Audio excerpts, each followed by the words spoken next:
യോഹന്നാൻ 1:51.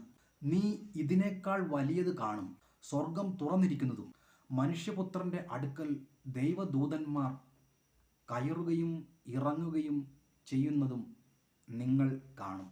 കർത്താവായ യേശുക്രിസ്തുവിൻ്റെ വാക്കുകളാണ്. നീ ഇതിനേക്കാൾ വലിയത് കാണും. നമ്മൾ വളരെയധികം കാര്യങ്ങൾ കാണുന്നുണ്ട്. നേരിട്ട് കാണുന്നതും നമ്മുടെ ഭാവനയിലും സ്വപ്നത്തിലും ദർശനത്തിലും കാണുന്നതുമായിട്ടുള്ള ജമൈമ എന്ന് പറയുന്ന ആ ക്രിക്കറ്റ് താരം അവരുടെ ആ സാക്ഷ്യത്തിൽ അവർ പറയുന്നുണ്ടായിരുന്നു, അബ്രഹാം ആകാശത്തിലെ നക്ഷത്രങ്ങളെ കണ്ടു, കടൽ തീരത്തെ മണൽത്തരികളെ കണ്ടു. അത് കുഞ്ഞുങ്ങളെ പറ്റിയുള്ള വാഗ്ദത്തത്തിൽ അബ്രഹാമിന് കുഞ്ഞുങ്ങളെ നൽകാം എന്ന് ദൈവം പറഞ്ഞപ്പോൾ കുഞ്ഞുങ്ങളൊന്നും ഇല്ലാതിരിക്കുമ്പോഴും അവൻ്റെ കണ്ണുകളിൽ അസംഖ്യമായ മണൽത്തരികളെയാണ് അവൻ കാണുന്നത്. അവൻ്റെ മുമ്പിൽ അസംഖ്യമായ എണ്ണാൻ പറ്റാത്തത്ര നക്ഷത്രങ്ങളെയാണ് കാണുന്നത്. നമ്മുടെ ഈ കാഴ്ച, ഇതേ കാര്യം തന്നെ പ്രിയ ജേക്കബ് എന്ന് പറയുന്ന കൗൺസിലറും സംസാരിക്കുന്നത് ഞാൻ കേട്ടിരുന്നു.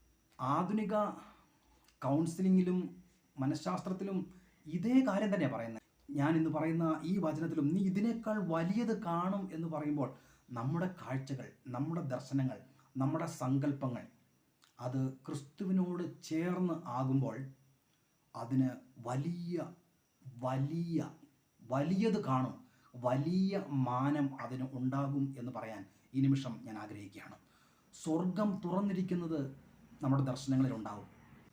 മനുഷ്യപുത്രൻ്റെ അടുക്കൽ ദൈവദൂതന്മാർ കയറുകയും ഇറങ്ങുകയും ചെയ്യുന്നത് നിങ്ങൾ കാണും. അസംഖ്യം ദൂതന്മാർ. നമ്മൾ പലപ്പോഴും അതിനെപ്പറ്റി ചിന്തിക്കാറില്ല. നമ്മുടെ ചുറ്റുപാടും നിറഞ്ഞിരിക്കുന്ന ദൂതഗണങ്ങൾ, നമ്മുടെ കാവൽ മാലാഖമാരായിട്ട്, നമ്മുടെ നാവിൽ നിന്നും പുറത്തേക്ക് വരുന്ന വാക്ക് പിടിച്ചെടുത്ത് അത് സാധ്യമാക്കി തരുന്ന ദൈവത്തിൻ്റെ ദൂതഗണങ്ങൾ. തീർച്ചയായും നമ്മുടെ ജീവിതത്തിൽ നമ്മുടെ കാഴ്ചപ്പാടുകൾ വലുതാകട്ടെ. ദൈവത്തിൽ നിന്നുള്ള സഹായങ്ങൾ, നിനക്ക് ലഭിച്ചിരിക്കുന്ന ആ സങ്കല്പം, നിനക്ക് ഉണ്ടായിരിക്കുന്ന ആ കാഴ്ച, നിനക്ക് ലഭിച്ചിരിക്കുന്ന ആ ദർശനം, അത് അനുഗ്രഹപ്രദമായൊരു ദർശനമായിട്ട് മാറും. അതിനെ ചെറുതായി കാണാൻ പാടില്ല.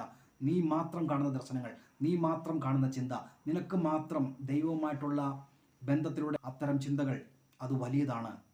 അത് വെച്ചുകൊണ്ട് പ്രാർത്ഥിക്കുക. ആ സങ്കല്പങ്ങൾ ഒരു ദിവസം നിജമായി തീരും.